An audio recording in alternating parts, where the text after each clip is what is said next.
In this video, we're going to be looking at how to graph resultant vectors using the triangle method. So this means we can add two vectors using what's called the triangle method. And this is practiced in IXL U.5. So let's go ahead and talk about what this means. When can we use this method? So what the triangle method tells us is that if we have two vectors, let's call this vector A and this vector B, okay? So if we have two vectors, and if the initial point of one vector, okay, so let's see, vector B here, see the initial point right here, is the same as the terminal point of another vector. So right here, so here we have the initial point,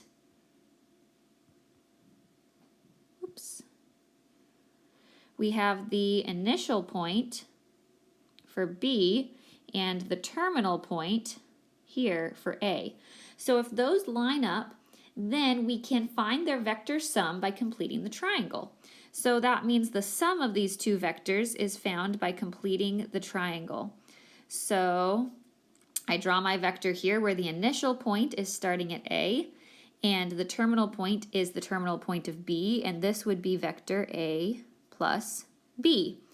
So in general, whichever comes first, if our A comes first, then that's where we're going to start from. We're going to start from the initial point A, and we're going to draw to end at the terminal point of B, and that would be the vector that's adding them. So it's a pretty simple method. The only thing that has to be true for us to use this method is we have to see the vectors that we're adding connect. So that terminal point of A has to line up with the initial point of B. So let's do a few examples to see what this looks like. So if we go to IXL here, here's a problem that they've given us. They want us to graph R plus S with its initial point at the initial point of R. So we need to find the vector that's adding vector R and vector S. So we start at the initial point R. So that's where I'm going to tap to put the initial point of my R plus S vector. And it's going to end if I complete my triangle over here at the terminal point of S. So I've completed the triangle. I can use the triangle method, and it's okay for me to do that. I know I can use this method because the terminal point of R lines up with the initial point of S. Because I see those points line up, then that means I can use this method. So if I go ahead and draw that again right there. So my initial point, my terminal point, and I'm done. That's it. So let's try one more. Pretty simple, but we'll do another one here.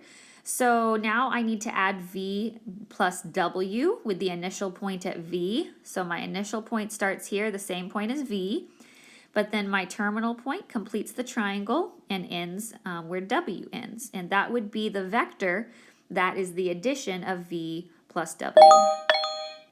And that's it. That is the triangle method. Pretty simple, pretty straightforward.